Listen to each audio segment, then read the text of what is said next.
बाजवा एक चलती हुकूमत को उसने घर भेजा और चोरों को मसल्लत किया, और अब नया हेड जो है जनरल आसिम मुनीर उन्हीं चोरों के अहकामात बजा लाता है। मैं आपको इनके ड्राइंग रूम के अंदर के किस्से बताऊं तो ये कहते हैं कोई नहीं, ताबेदार है अपना हाफिज, कोई मसला कोई नहीं है। प्राइवेट जेट्स के ऊपर जाके बाहर मुल्कों में कौम का सौदा करने लग जाएं तो उस फौज की फिर इज्जत कोई नहीं रह जाती। Please try to understand this. आप जितना मर्जी मेरे ऊपर गुस्सा अपना निकालना चाहते हैं आप निकाल लें, खास तौर के ऊपर टोनी हजरात जो हैं जो जर्नैल बनना चाहते हैं और वो अभी मजीद जिस तरह की अय्याशियां ये करना चाहते हैं और जिस तरह की अय्याशियां पाक फौज के जनरल करते हैं, उसके ऊपर मैं किस्सा इस वक्त वायरल हुआ है किस्सा, वो मैं जरूर सुनाना चाहूंगा। इंडियन आर्मी चीफ का कहना है कि उनके कुल असासे 29 लाख रुपए हैं। इसके ऊपर मजाक ये भी उड़ाया हमारे शहजादों ने, उन्होंने कहा ये तो डीएचए का 5 मरने का प्लाट इंडियन आर्मी चीफ नहीं ये ले सकता, ये पाकिस्तान क्या कश्मीर क्या आजाद कराएगा। जनरल लदड़ अपनी जिम्मेदारी संभालने सूडान पहुंचे तो आर्मी मेस में हस्बे रवायत इनके लिए शानदार अशाइये का एहतमाम था, जिसकी जिम्मेदारी इनके नायब पाकिस्तानी अफसर के जिम्मे थी। भाप उड़ाते शानदार खाने, बावर्दी बहरे, मुस्तैद अमला जो जनरल साहब की चश्मे आबरू के मुंतजर थे। जनरल साहब माहौल और खाने से खूब सैर हुए।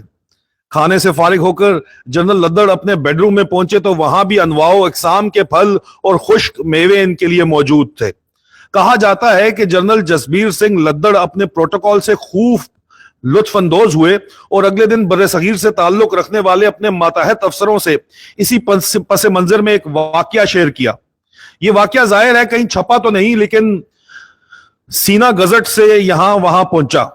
रवायत के मुताबिक जनरल साहब ने कहा कि कुछ अरसे कबल जब मैं इंडियन आर्मी का एडिशनल डीजीएमओ था, डायरेक्टर जनरल मिलिट्री ऑपरेशन था, तो मैंने अपनी बीवी के साथ सिख मुकद्दस मुकामात की जियारत के लिए पाकिस्तान जाने का प्रोग्राम बनाया। जरूरी हुकूमती इजाजतों के अलावा मैंने इस दौरे को बिल्कुल निजी रखा और किसी को अपने पाकिस्तान आने की खबर न दी। एक आम यात्री की तरह जहाज की टिकट लेकर अपनी अहलिया के हमरा लाहौर एयरपोर्ट उतरा। जहाज से उतरते वक्त मैंने देखा कि एक बंदा खसूसियत से मुझे घूर रहा है। चंद लम्हों में वो बंदा मेरे पास पहुंच आया। आते ही उसने मुझसे पूछा कि क्या सर आप जनरल जसबीर सिंह लद्दड़ हैं? मेरे असबात में मेरे हाँ में जवाब देते ही इसने कुछ बंदों को इशारा किया जो चंद लम्हों में हमारे पास थे। मैं अभी कुछ समझने की कोशिश कर ही रहा था कि इन्होंने हमसे हमारा सामान पकड़ लिया। इनमें से एक पासपोर्ट लेकर खुद इमिग्रेशन काउंटर पर गया, इमिग्रेशन क्लियर करवाई, हमें वीआईपी लेन से गुजारा और बाहर ले गए। इस अफसर ने कहा कि सर आप हमारे मेहमान हैं, आपके विजिट के लिए सारे इंतजामात कर दिए गए हैं और कोर कमांडर साहब की तरफ से एक मेजर रैंक का अफसर आपका प्रोटोकॉल ऑफिसर तैनात कर दिया गया है। एयरपोर्ट से बाहर निकले तो लश पश करती कई लैंड क्रूजर्स हमारी मुंतजिर थी। गाड़ी में बैठते ही मेरी बीवी जो हैरत अंगेज प्रोटोकॉल देखकर हैरान व शशद थी, उसने मेरी तरफ देखते हुए कहा, लद्दड़ बंदा जरनैल होए ते पाक आर्मी विच होए। लद्दड़ बंदा अगर जनरल हो तो पाकिस्तान आर्मी के अंदर हो। वहां से होटल पहुंचे। कमरे में फूलों के गुलदस्तों की बहार थी जिन पर खुशामदेद अज कोर कमांडर, खुशामदेद अज सीओ, खुशामदेद अज फला फला, मोस्ट वेलकम हर तरफ से लिखा हुआ था और इस तरह के जो है वो पैगामात दर्ज थे। हमसे पूछा गया कि यात्रा के लिए कितने बजे निकलना पसंद करेंगे, तो हमने सुबह 8 बजे का कहा। हमें कहा गया कि आपकी खिदमत पर मुतय्यन अमला ठीक 8 बजे होटल की लॉबी में आपको तैयार मिलेगा। मेरी बीवी ने मेरी तरफ देखा और फिर कहा, लद्दड़ बंदा जरनैल होए ते पाक फौज च होए। दूसरे दिन पूरे प्रोटोकॉल में हमें सिख मुकद्दस मुकामात की सैर कराई गई। वहां दूर दूर तक कोई जीरो नहीं था। हमें बताया गया कि आज का दिन सिर्फ आपके लिए मखसूस है और दूसरे लोगों को यहां आने की इजाजत नहीं। हम वीआईपी किस्म की यात्रा के बाद होटल वापस आए, फिर 1-2 दिन के बाद इंडिया वापस रवाना हो गए। हमारी रवानगी तक हमें इस तरह का प्रोटोकॉल दिया गया जिसका हम दोनों मियां बीवी इंडिया में तसव्वुर भी नहीं कर सकते थे। इस दौरान मेरी बीवी हैरानगी से देखती रहती और जब भी मौका मिलता तो ये जुमला मेरी तरफ उछाल देती कि लद्दड़ बंदा जरनैल होए ते पाक आर्मी विच होए।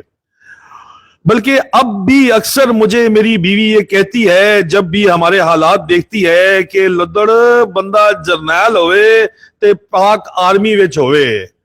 अजीजान मन, मेरे फौज के अंदर जो दोस्त यार हैं वो बड़े अच्छे तरीके से समझ जाएंगे। VVIP rooms, general officers accommodation, आप चाहे जनरल ऑफिसर्स खुद उसने अपनी बुकिंग नहीं की अगर, तो जो मर्जी हो जाए, आप पैसे दे दें, आप वहां पे ठहर नहीं सकते। ठीक है ना?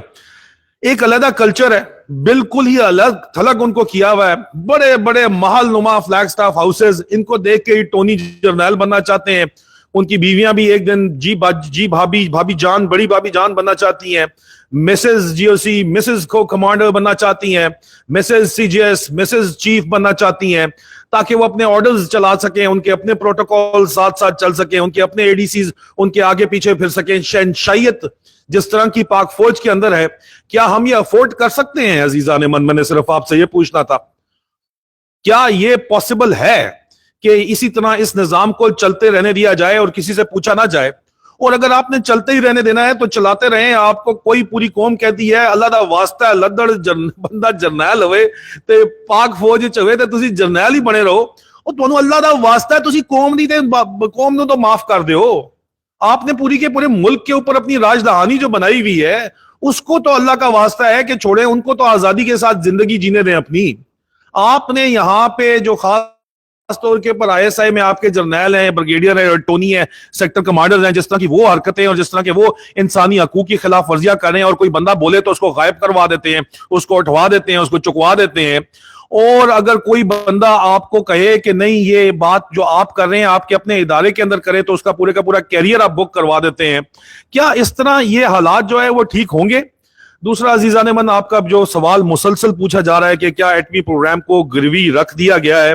अजीजा ने मन, इस वक्त मेरे पास जो खबरें हैं वो ये हैं कि अब मेरे पास कोई कंफर्मेशन नहीं है इस चीज की। हालांकि ये मुझे जरूर कहा गया कि बाजवा डॉक्ट्रीन ने कश्मीर का सौदा किया था। हाफिज डॉक्ट्रीन जो बड़ी बढ़के मारी है, बड़ी सख्त है जी, बड़ी सख्त है, वो न्यूक्लियर एसेट्स का सौदा करेगी। लेकिन मेरे पास इस तरह की इतलात अभी तक नहीं है। जो इंटरनेशनल एटॉमिक एनर्जी कमीशन का जो वफद आया हुआ है वो सेफ्टी की ब्रीफिंग लेने के लिए आया हुआ है, जो कि एक रेगुलर ब्रीफिंग होती है, लेकिन उसमें उनका डीजी नहीं आता। इस दफा वो भी आया हुआ है। मेरे पास मजीद तफसीलात जो आएंगी एनआरईसीसी के ये जो विजिट के ऊपर आप लोग सवाल पूछ रहे हैं, तो सेफ्टी ब्रीफिंग थी जो मेरी इतलात है। मजीद मैं इसके ऊपर आपको जरूर बताऊंगा। एमबीएस फार्मूला इंप्लीमेंट करने के लिए जो दाने चाहिए वो इस वक्त तो मेरा नहीं ख्याल कि मौजूद है यहाँ पे किसी के पास। कोई अल्लाह ही करे कि इनके दिल के अंदर कोई इस तरह की बात आ जाए